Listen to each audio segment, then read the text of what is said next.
Alright guys, we'll be talking about sound. You'll see here sound is part 2 of the chapter of general wave properties. Under the new syllabus, sound is integrated under the chapter of general waves. Now, before we begin talking about sound, it's useful for us to do a quick revision on what are some of the things that we learned under the earlier part of the chapter, general waves. Now, first and foremost, we talk about characteristics of waves. Waves are phenomena that transfer energy from one point to another. The source of a wave is usually a vibration, or it could be an oscillation. And what is important is that waves are able to transfer energy, but they do not transfer the medium that is traveling through, or the medium that is carrying the vibration along with it. But the medium and the matter does move. It just vibrates on its own axis back and forth in a direction based on whether it's a transverse wave or longitudinal wave, whether it's perpendicular or parallel. Right? So because we're going to talk about sound, then it becomes useful for us to talk about longitudinal wave. So longitudinal wave definition is the direction of the vibration of the waves, of the medium in the wave is parallel to the direction of the wave travel. So that means if the wave is moving this way, then the particles that are carrying that vibration are only moving back and forth in this direction, direction parallel. For a transverse wave, then you just change this word to perpendicular. Right? Now, under syllabus, the only example of longitudinal wave that you need to know is sound, unless they otherwise state that the certain wave is a longitudinal wave. Of course, there are other examples of longitudinal wave, but the only one that you need to know or memorize under in syllabus is sound. Alright. Then of course we talked about wavelength. Wavelength lambda is the distance between two successive crests or tra, which brings me to the point of what a crest and tra is. The crest is the highest point of the wave, while the tra is the lowest point of the wave. Alright, there were two types of graphs that you learn: displacement time graph and displacement distance graph. They both give different information. So for the displacement time graph, what is important for you to know is that one, this tells me the amplitude of the wave. And the thing that I use to help me remember is that because this is the time axis, I am measuring time on this axis. So the time that I take for one complete wave is the period. Alright, so this is useful because it tracks just one particle of the wave as it moves back and forth or up and down depending on your orientation, whether it's a transverse or longitudinal wave. As it moves here, just back and forth, it will vibrate across its axis. So it just tracks the motion of one particle. Alright, for a displacement distance graph, it is just a screenshot of the whole wave with all the different particles. So this just tells me all the different particles where they are at a certain instant of time. Alright, of course then, because this is a distance, I'm measuring distance on the horizontal axis. Then the important information that I know from here is that this is the distance for one complete wave, and the distance for one complete wave is also known as the wavelength. Right, some other useful information that you need to know: period T, big represented by big T, is the time taken for one complete wave, while the frequency F is the number of waves per second. The units of frequency is the hertz, represented with abbreviated by a HZ. Alright, then the formula you therefore learn is frequency is 1 over period. The next other formula that you learn that was important is a wave speed formula. That means it literally tells you how fast the wave is moving. The formula you need to know is V equals to F, the frequency multiplied by the wavelength. Another form of the formula of the wave speed that you can get by substituting F equals to 1 over T into this formula is equals V is equals to lambda multiplied by 1 over T, which I can then also rewrite it as V equals to lambda over T. Alright, so that is just a summary of the things. All this information will be useful for you for your study of sound. So we'll begin our study of sound right now. So we know what sound is. I mean, logically everyone knows what sound is, but to know what exactly it is not so intuitive or simple, because it is something that is invisible. It's hard for us to imagine. So we're going to learn it through our study, and hopefully by the end of this chapter you have a better idea of what sound is. So sound is just a form of energy that is being transferred from one point to another. If you notice, this is similar to the wave definition or characteristics, and it is an example of a longitudinal wave. Alright, it is one where the direction of vibration is parallel to the direction of the wave travel. If I say my sound is moving in this direction, then the particles that are carrying that vibration are vibrating parallel to this. Alright, so sound must happen, or rather it must happen through a medium. So I'm going to show you a quick video on how sound works. So over here I got just a very simple sound generator that I found online. If I play, then what you hear is sound. What you hear from my voice is actually also sound. Alright, so it's just movement. This is the frequency of the sound. If I want it to be higher frequency, then of course this is what the higher frequency sound will sound like. Low frequency sound. If I want it to be louder, then I can adjust the volume.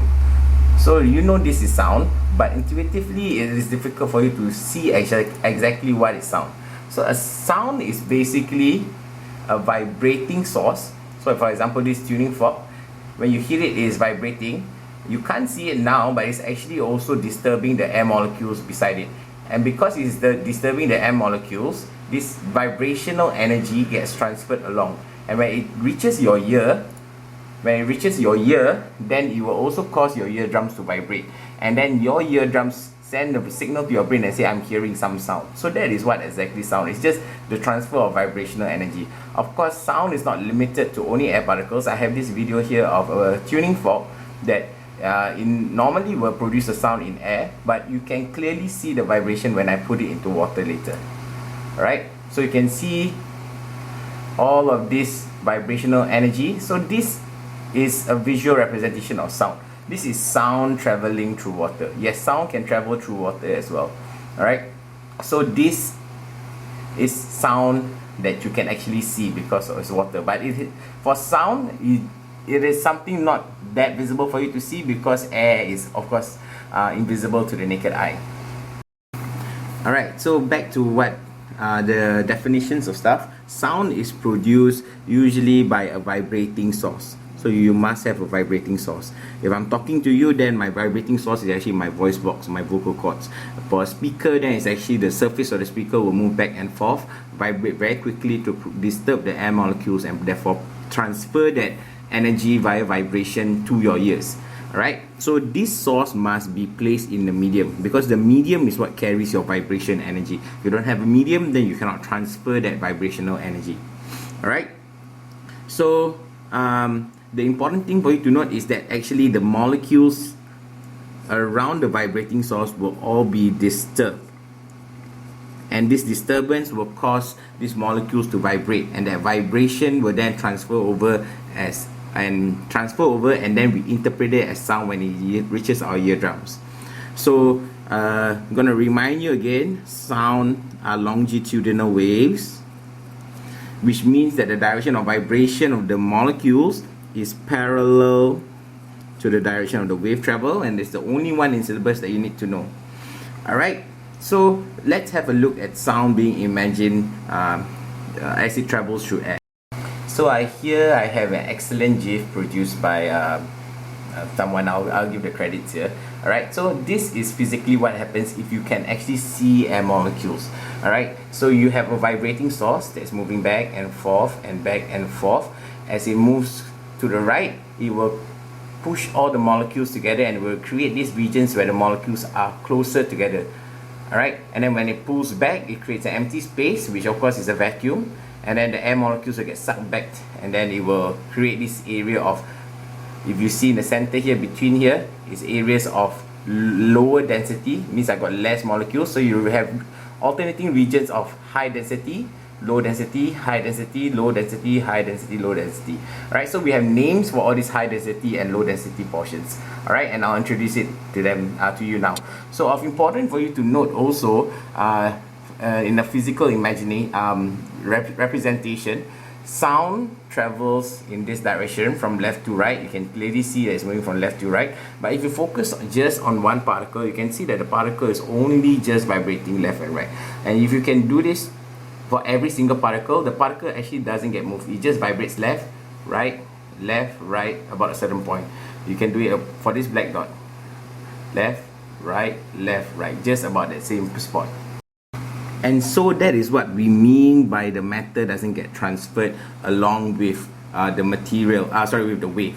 So as we talked about it just now, we have regions where the molecules are clustered together and regions where the molecules are spaced further apart. The molecules, of course, being the medium that the sound wave is traveling through. So we call these regions where the particles are a bit closer together as compression regions, because the molecules are compressed together, and the spaced out further apart are called the rarefaction regions.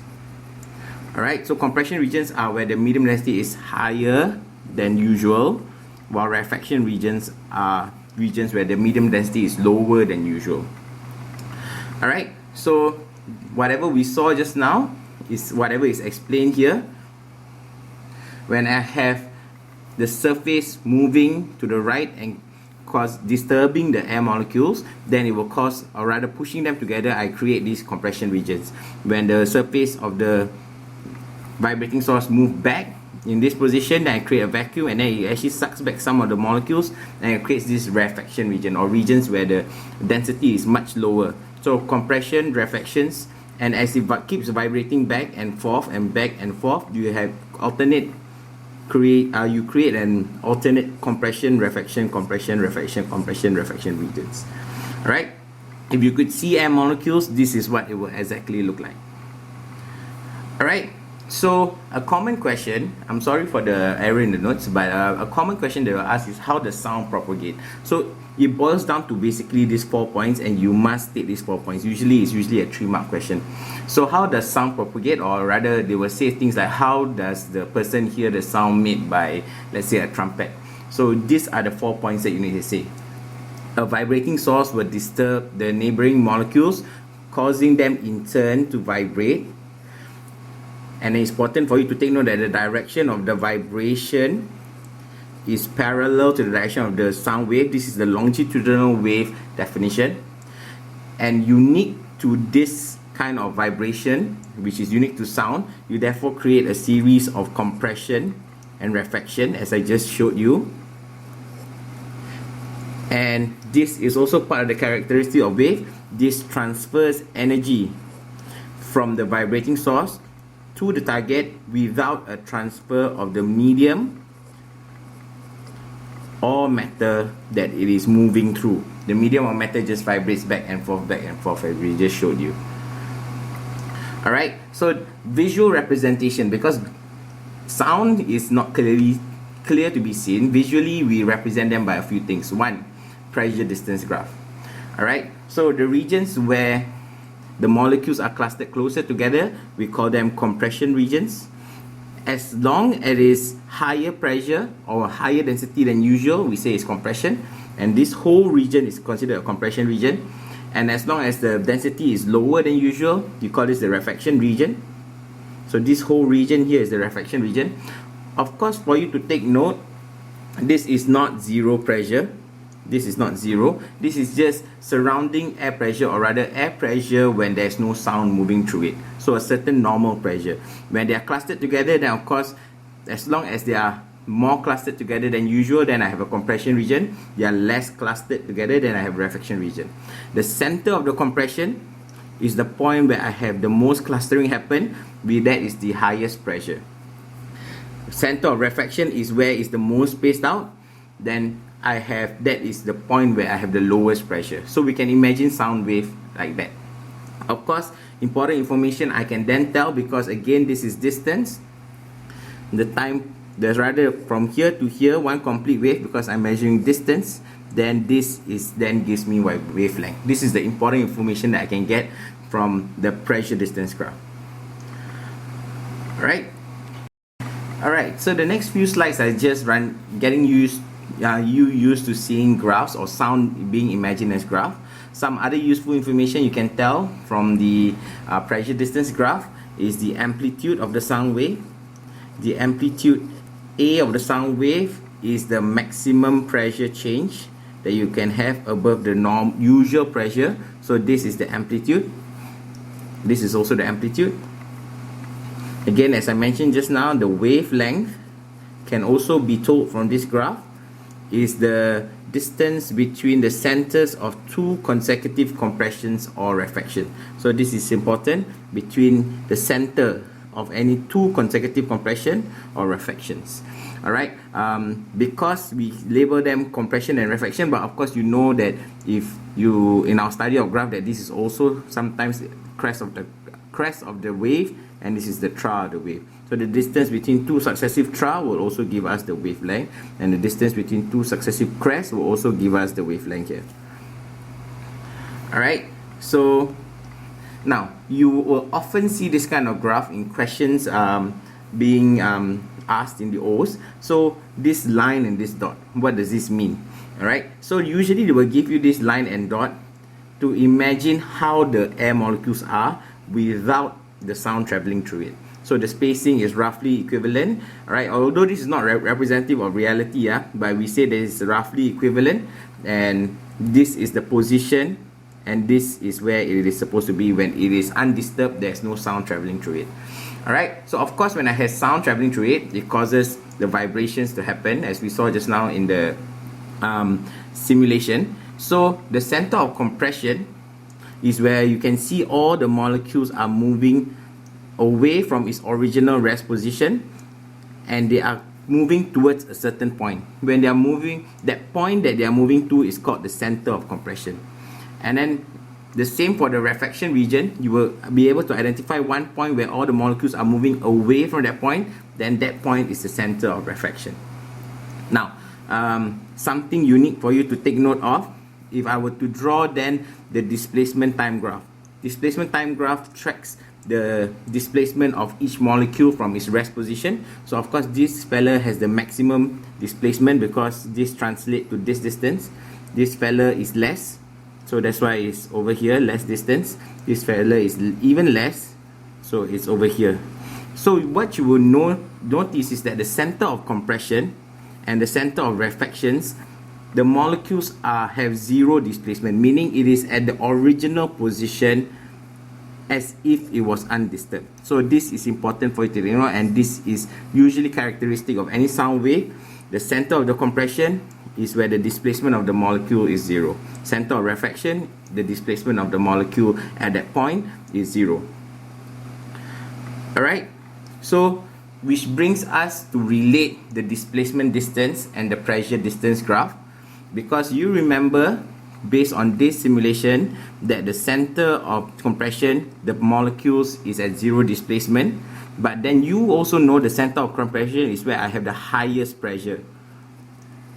The highest pressure here, and the center of the refraction is where I have the lowest pressure here. So if I were to compare these two graphs,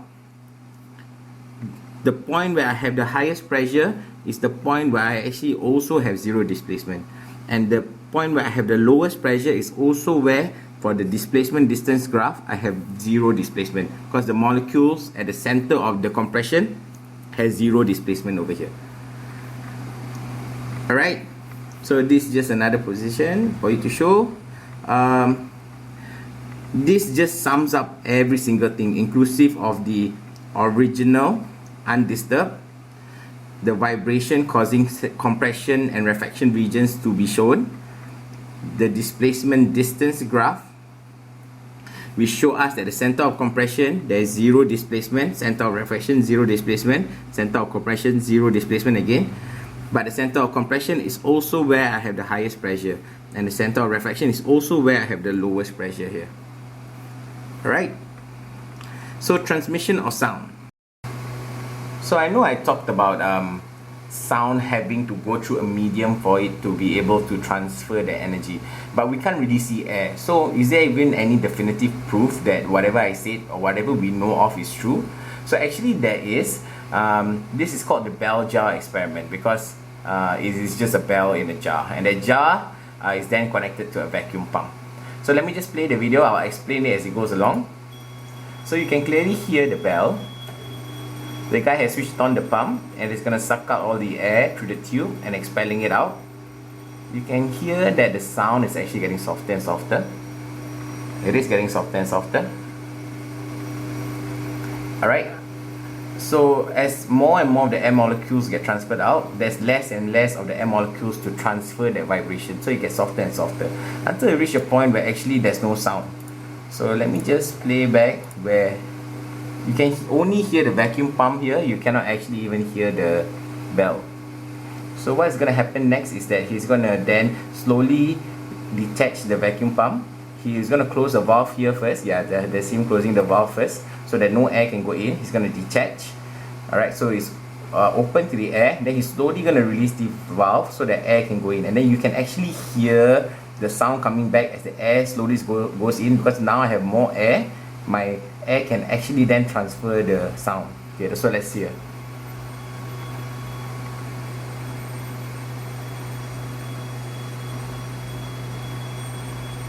So you can hear as more and more of the air comes in, then the louder and louder the sound is going to get, because I have more of the air molecules inside to be able to transfer the vibration out to your ears. Alright, so this is just talking about the video that we just showed. So bell jar experiment actually showed proof of sound requiring a medium to transfer that energy. Alright, so sound cannot travel through a vacuum. It needs a medium for it to be able to travel, because it needs to be able to transfer the energy via the vibration of the molecules. Alright, of course, in the next chapter, you're going to learn that there's some waves, a unique type of waves that don't require any type of medium. So that one we'll cover in the next chapter. Alright, so because it needs a medium of transmission, technically it can, not technically, it can move through all states of matter: liquid, solid, and gas. And alright, and it travels at different speed in different media. And contrary to what you think, it travels the fastest in solids, followed by liquids, and then followed by gas. The speed of sound in air is approximately 300. Usually we code it as 330 meters per second. Alright, so it's good for you to know. The explanation is quite logical why it's best in solids, or rather it's fastest in solid, liquid, and gases, because in kinetic particle theory you know that solids are very close together. So if this fella starts vibrating, it will immediately be able to transfer that vibrational energy to the next. While in gases, the particles are far apart, so I need quite a bit of distance, or rather the particles have to vibrate a lot before he's able to affect the guy next to him. So that's why the speed of sound in gas is slower. But it is contrary to our understanding, because we can hear sound best in air rather than in solid. And the reason is because actually of this. Because of how close the particles are, my energy quickly gets absorbed by the molecules around it. While in gases, because they are further apart, it doesn't get absorbed as well. So that's why sound is able to travel best, or rather it is able to travel furthest in air, because it doesn't lose that much energy. But in solid, while it is fast, it will lose its energy also fast. So that's why it's very hard for you to actually hear sound going through a solid. But you can actually feel the vibration. If let's say you are drilling a hole in the wall, you put your hand on the other side, you can actually feel the vibration moving through. Alright, so the next portion is talking about reflection of sound.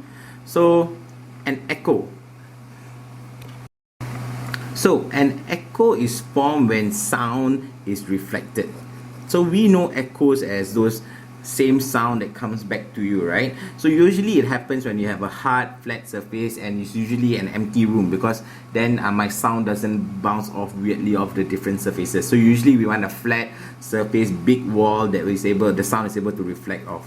So An echo is basically a repetition of the same sound due to basically the reflection of the sound.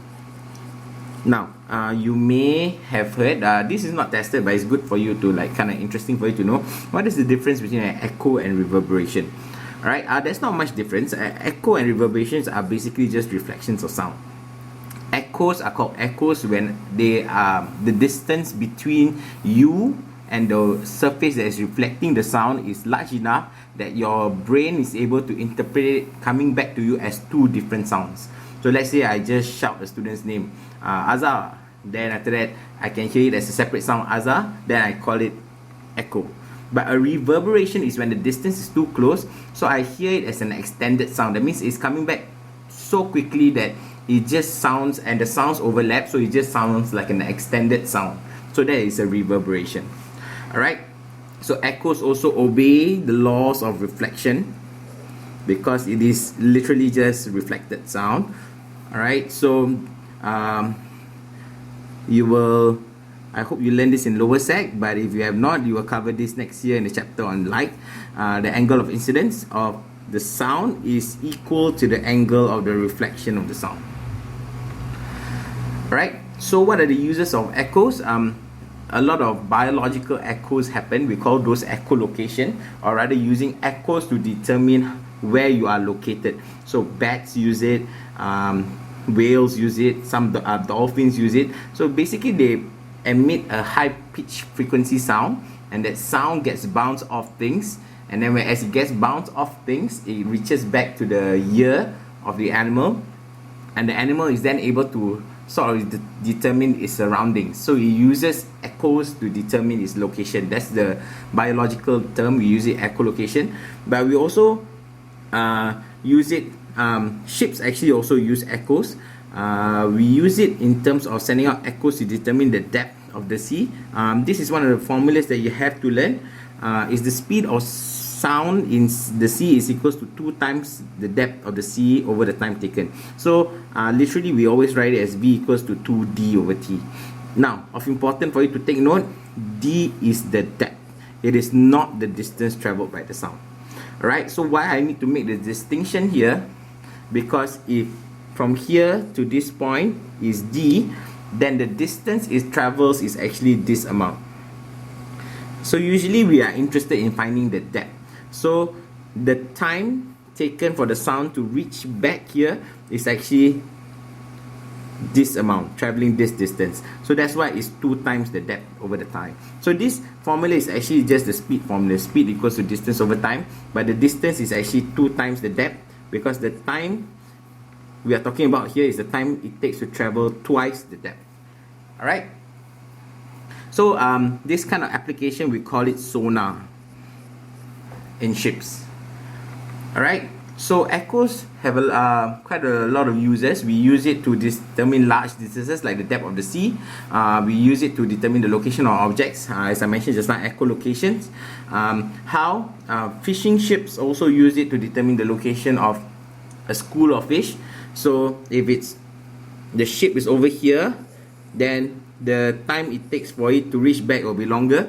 So if it's suddenly moving and they know that the depth of the sea doesn't change, then suddenly the signals are coming in faster, they know that there's something under here, so then they will cast out a net to catch the fish.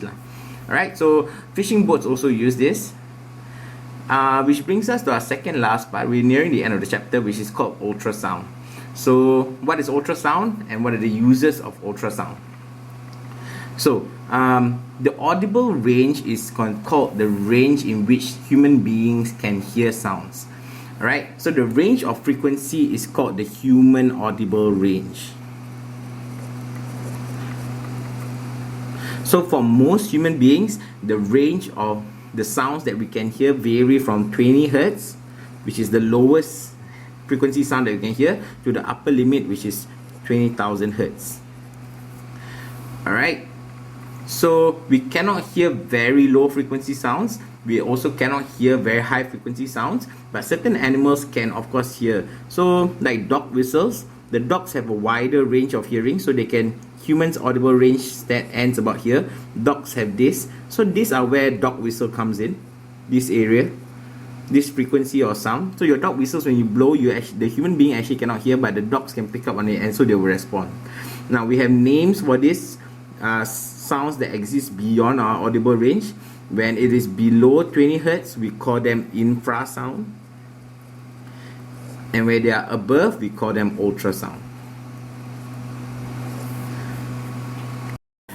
So, but while we know infrasound and ultrasound, the only one that we need to know in syllabus is ultrasound. So, ultrasound is actually sounds of a certain frequency, and the frequency is above the upper limit of the human range of audibility, which means it's about greater than 20,000 Hz or above 20 kilohertz.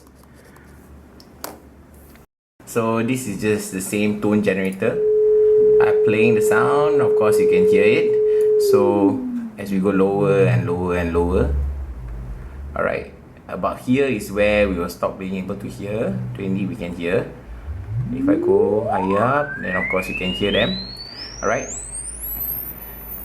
Alright, so actually some of you may still be able to hear this frequency of sound. I don't know whether it can be captured on this video, but some of you may still be able to hear this sound, but I cannot hear this sound. So just to show you that actually this sound is still playing. Yeah, so now I'm going to stop it. So in general, as humans grow older, alright, the range of sounds that they can hear actually becomes smaller. The frequency of the sounds they can hear gets smaller. So what do we use ultrasound for? Alright, so we use it of course in our quality control of checking of cracks or cavities in any concrete slabs that we pour in. So applications in construction. So for example, you have an ultrasound transmitter, one that is emitting the ultrasound, and a sensor on the other side. Of course, you remember just now in your study that the speed of sound varies in different medium. So if you have a transmitter versus a sensor here, and a transmitter versus a sensor here, then of course the speed of the sound that is coming out will actually vary. So from there you can know that actually there's something wrong with this portion of the concrete. Maybe there's an air hole, maybe if the sound comes up faster, then maybe it's slower, then you know that there's probably an air hole. Then they may want to dig this out and go and fill it more with concrete, because then this area is actually prone to actually any collapse of the concrete slab here lah. Alright. So any presence and location of any of the defects in the concrete slab can be identified by comparing the sound transmitted, the time it takes for the sound to be transmitted to you as compared to when it's traveling through normal concrete versus to where there's a defect. Alright, we also use ultrasound in prenatal scanning. So ultrasounds can be used to obtain images of structures in baby. Prenatal scanning is actually just scanning of baby fetuses in pregnant ladies. Alright, so we use it instead of x-rays, which you will learn in the next chapter, to examine any development of fetuses,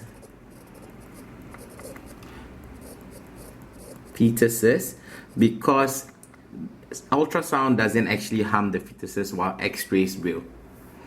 Alright, so this is the last portion of the chapter, and it's talking about pitch and loudness. Alright, so pitch is related to the frequency of the sound being generated. The higher the frequency, the higher the pitch of the sound. So what does it mean, higher pitch? Let me just play. You can hear this. I'm going up the frequency, so it's basically a higher pitch sound. Alright, so this is a higher pitch sound compared to earlier. Alright, recall that the frequency of the wave is the number of complete waves produced in 1 second. So if I have a graph like this between sound A and sound B, which one is the higher pitch sound? Then the answer obviously is this one. And then you explain by saying the higher the frequency, the higher the pitch of the sound. Loudness then is also then related to the amplitude of the sound wave. The larger the amplitude, the louder the sound that is going to be generated. So recall that the amplitude of the wave is the maximum displacement of any particle from its rest position. So if I were to give you an example, I mean this one you should know lah. So let's say I deal with a normal this frequency of sound. If I want the sound to be louder, then I go up. Louder, less loud. Louder, less loud. Right? Higher amplitude, lower amplitude. Higher amplitude, lower amplitude. Just take note that don't use the word softer. I know we say the sound is softer, but we just say loud or less loud. Alright? So in comparison, which one is the louder sound? Then we say this one is the louder sound. And if it's a state and explain question, explain why this is a louder sound? Because you say it has higher amplitude, and the higher the amplitude, the louder the sound is. Alright? Not in syllabus, but good for you to know. What if you have a flute and a trumpet, and they're playing at exactly the same amplitude and exactly at the same pitch? Then why does the sound different coming out from a flute and trumpet when they're the same amplitude and the same pitch? That means they are playing the same note at the same loudness. Alright? And that has to be with the shape of the wave that is being formed. Alright? So perhaps a flute wave will be like that, and the trumpet wave may be like that. And this provides the variety in the sound that's being created. We call this quality the timbre of the sound. Alright, so not in syllabus, just to give you a warning, but I thought it would be interesting for you to know. Now, so this is a summary of sound. So what are some of the questions that can be asked then? Just for you to take note, sound is rarely asked in silo. That means they are not just testing on sound. So they will probably ask in conjunction with things that you learn in general waves. So things like wavelength, that's why we did the summary at the start. Wavelength, period, frequency, the wave speed, V equals to F lambda. So for you to be able to answer most of the sound questions, you probably need to pull in aspects from the earlier part of the chapter. If you're looking at this from the old syllabus, then the other chapter, which is general wave properties.